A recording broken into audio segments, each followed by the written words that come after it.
எதிர்வரும் 3ஆம் தேதி காலை 9 மணிக்கு வவுனியா மாவட்டத்துக்கு சஜித் பிரேமதாச விஜயம் செய்கிறார். அதே போல மாலை 2 மணிக்கு மன்னார் மாவட்டத்திற்கு விஜயம் செய்கிறார். மன்னார் மாவட்டத்திலே பல்லாயிரக்கணக்கான மக்கள் அவரை வரவேற்பதற்காக, அவருடைய வெற்றியை உறுதிப்படுத்துவதற்காக ஒன்றுபட்டிருக்கிறார்கள். கத்தோலிக்க மக்கள் அதிகமாக வாழுகின்ற இந்த மன்னார் மாவட்டத்திலே அதே போல முஸ்லிம் ஹிந்து மக்களும் சேர்ந்து வாழ்கிறார்கள். ஒற்றுமையாக வாழுகின்ற இந்த மாவட்டத்திலே கத்தோலிக்க, இந்து, இஸ்லாமிய மக்கள் ஒற்றுமையாக சஜித் பிரேமதாஸ் அவருடைய வருகைக்காக காத்திருக்கிறார்கள். நிறைய பிரச்சனைகள் உள்ளவர்களாக இந்த மாவட்டம், அதாவது மீனவ சமூகம் தொடர்ந்தேர்ச்சியான பிரச்சனைகளை முகம் கொடுக்கிறது. அதே போல விவசாயிகளுக்கு பல வகையான பிரச்சனைகள் இருக்கின்றது. அதே போல இந்த கோட்டாபய ராஜபக்சவுடைய மோசமான ஆட்சியினால் ஏற்படுத்தப்பட்ட பொருளாதார வீழ்ச்சியினால் இந்த மாவட்டத்திலே ஏற்பட்டிருக்கின்ற பாதிப்புகளில் இருந்து இந்த மாவட்டத்தை மீட்டெடுப்பதற்காக, அதே போல இந்தியாவுக்கு அருகாமையில் இந்த மாவட்டம் இருப்பதனால் கடல் போக்குவரத்து மீனவர்களுக்கு பெரிய பாதிப்பு ஏற்பட்டது. அதை தீர்ப்பதும் போல எவ்வாறு இந்த இந்தியாவுடைய இலங்கைக்கான உறவின் ஊடாக இந்தியாவுக்கும் மன்னாருக்குமான ஒரு பாதையை அமைப்பது, எதிர்காலத்திலே பாலத்தை போடுவது, அதே போல கப்பல் சேவையை ஆரம்பிப்பது, சுற்றுலாத்துறையை மேம்படுத்தி இந்த மக்களுடைய வாழ்வாதாரத்தை மேம்படுத்துவது, இந்த மாதிரியான விஷயங்களை சஜித் பிரேமதாஸ் அவர்களோடு நாங்கள் பேசியிருக்கிறோம். எனவே அவருடைய வருகை 3ஆம் தேதி வருகின்ற பொழுது அவர் இது சம்பந்தமாக தெளிவாக தெரியப்படுத்துவார். அவருடைய வெற்றிக்கு பிறகு இந்த மாவட்டத்திலே அவர் என்ன சொல்லுகிறாரோ அதை செய்வதற்காக எமது கட்சியும், அகில இலங்கை மக்கள் காங்கிரஸ் கட்சி அவரோடு சேர்ந்து அதற்காக உழைக்கும். எமது கட்சி மாத்திரமல்லாமல் ஸ்ரீலங்கா முஸ்லிம் காங்கிரஸ், மனோ கணேசனுடைய கட்சி, திகாம்பரத்துடைய கட்சி, ராதாகிருஷ்ணனுடைய கட்சி, அதே போல எத்தனையோ கட்சிகள் இன்று சஜித் பிரேமதாஸ் அவருடைய வெற்றிக்காக உழைக்கிறார்கள். நாடு முழுக்க அவருடைய வெற்றிக்காக மக்கள் தொடர்ந்து முயற்சி செய்வதை காணக்கூடியதாக இருக்கிறது. குறிப்பாக சமுர்த்திக்கு பொறுப்பான ஒருவர், சமுர்த்தி அதிகாரியாக இருந்தவர், பிறகு பிரதேச சபை உறுப்பினராக சமுர்த்தி சங்கத்தினால் வந்தவர், அதன் பிறகு மாகாண சபைக்கு வந்தவர், அதன் பிறகு பாராளுமன்றத்துக்கு வந்த ஜெகத்குமார் என்கின்றவர் கடந்த பாராளுமன்ற தேர்தலில் 1,56,000 வாக்களை கொழும்பிலே பெற்றார். அவர் இந்த நாட்டில் இருக்கின்ற 19,000 சமுர்த்தி உத்தியோகத்தர்களுடைய சங்கத்துடைய செயலாளராக அன்று தொட்டு இருந்து வருகின்ற ஒருவர். எனவே அந்த சமுர்த்தி சங்கம் நாடு முழுக்க உள்ளவர்கள் ஒன்று பெற்று சஜித் பிரேமதாசனாவை ஆதரிக்குமாறு அவரிடத்தில் வேண்டியதற்கிணங்க அவர் கடந்த வாரம் சேர்ந்திருக்கிறார். அவருடைய வருகை பல லட்சம் வாக்குகளை சஜித் பிரேமதாசாவுக்கு இன்ஷா அல்லாஹ் கொண்டு வரும் என்று நாங்கள் நம்புகிறோம். அதுபோல ஒரு சிலர், அதாவது பேருக்காக போலுக்காக வாக்கில்லாதவர்கள் கட்சி ஒரு பக்கம் இருக்க கட்சி தாவுகின்ற வேலைகளும் நடந்து கொண்டிருக்கிறது. விலை பேசப்படுகிறார்கள். குறிப்பாக ஆளுங்கட்சிக்கு செல்லுகிறார்கள். கேள்விப்படுகிறோம் சில பெர்மிட்டுகள் கொடுப்பதாக. என்ன பெர்மிட் என்று உங்களுக்கு தெரியும். அதுபோல சிலருக்கு பணம் கொடுக்கப்படுவதாக, சிலருக்கு சில இந்த காலங்களிலே அற்ப சொற்ப சலுகைகளை பெற்றுக்கொண்டு மாறுகிறார்கள். அவர்களால் பெரிய வாக்குகள் போகக்கூடிய வாய்ப்பில்லை. இப்பொழுது கூட உங்களுக்கு பார்த்தா தெரியும், போட்டி அனுரகுமார் திசாநாயக்கவும் சஜித் பிரேமதாசாவுக்கும் தான் இருக்கிறதே ஒழிய 3வது 4வது யார் வருவது என்பதுதான் ரணில் விக்ரமசிங்க அவர்களுக்கும் நாமல் ராஜபக்சவுக்கும் இருக்கின்ற போட்டி. எனவே இந்த போட்டியிலே 1வது இடத்திலே சஜித் பிரேமதாஸ் அவர்கள் இருக்கிறார். மன்னார், வவுனியா, முல்லைத்தீவு, யாழ்ப்பாணம், கிளிநொச்சி, மட்டக்களப்பு, திருவண்ணாமலை, அம்பாறை மாவட்டங்களைச் சேர்ந்த வடகிழக்கு மக்களும், மலையக தமிழ் மக்களும், அதே போல முஸ்லிம் மக்கள், தமிழ் மக்கள் எல்லோருமாக சேர்ந்து சிறுபான்மை சமூகத்துடைய அதிகபட்ச ஆதரவோடு இந்த தேர்தலிலே எல்லா இன மக்களுடைய வாக்களோடு சஜித் பிரேமதாசா இன்ஷா அல்லாஹ் 22ஆம் தேதி தேர்தல் அறிவிப்பு வருகின்ற பொழுது அமோக வாக்கள் வெல்லக்கூடிய வாய்ப்பு இருக்கிறது. சாலை சம்பந்தமாக வைத்திருக்கிறோம். அதே போல மன்னார் மீனவர்களுடைய பிரச்சனை சம்பந்தமாக வைத்திருக்கிறோம்.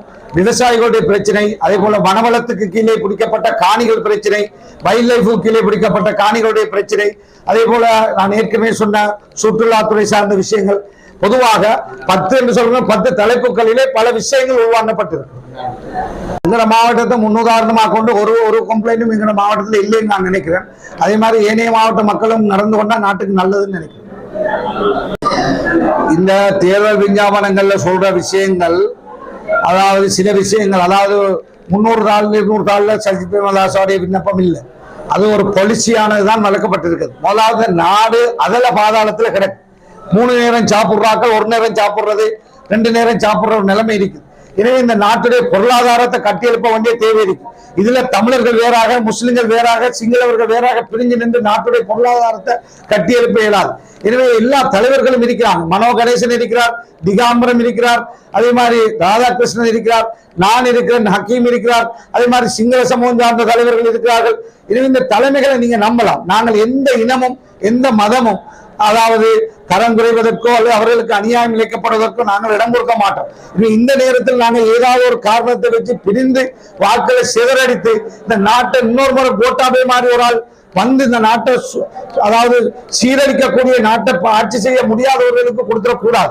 அதனால ஏமாந்திராம மக்கள் இந்த விஷயத்துல சஜித் பிரேமதாசாவை தமிழ் பேசுகின்ற மக்கள், குறிப்பாக மலையக இந்து தமிழ் கத்தோலிக்க இஸ்லாமிய வடகிழக்கு மக்களும் சேர்ந்து நாங்கள் நம்பிக்கையின் ஊடாக எங்களுடைய அதிகபட்ச தமிழ் மக்கள் விரும்புகின்ற அதிகபட்ச தீர்வையும், அதே போல முஸ்லிம் மக்கள் விரும்புகின்ற அதிகபட்ச தீர்வையும், அதே போல சிங்கள சமூகமும் ஒரு விட்டுக் கொடுப்போடு நடைமுறைப்படுத்தப்படக்கூடிய ஒரு தீர்வாகவும் அவர் நிச்சயமாக இந்த நாட்டில் பாராளுமன்றத்தில் கொண்டு வந்து ஒரு அரசியல் அமைப்பை செய்கின்ற பொழுது பாராளுமன்றத்தில் 113 அல்லது 150 இல்லாமல் செய்ய முடியாது.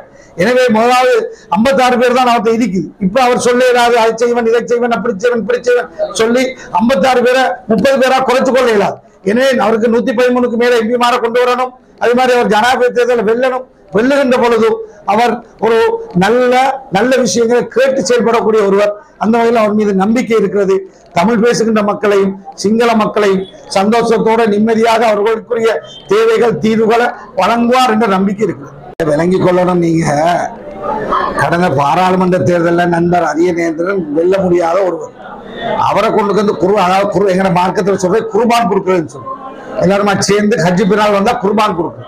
அந்த மாதிரி அந்த மனுஷன் பாவம் அவரை கொண்டு வந்து பொது வேட்பாளர்னு போட்டுட்டு ஒருவர் ரணிலோட பேசுவாங்க, இங்கால சஜித்தோட பேசுவாங்க, அங்கால இங்கால பேசுறாங்க. அப்படின்னா அது அர்த்தம் எனக்குன்னா விளங்கி இல்லை. அதில் தமிழ் மக்கள் ஏமாந்துடக்கூடாது. ரொம்ப நொந்து போன ஒரு சமூகம் தமிழ் சமூகம்.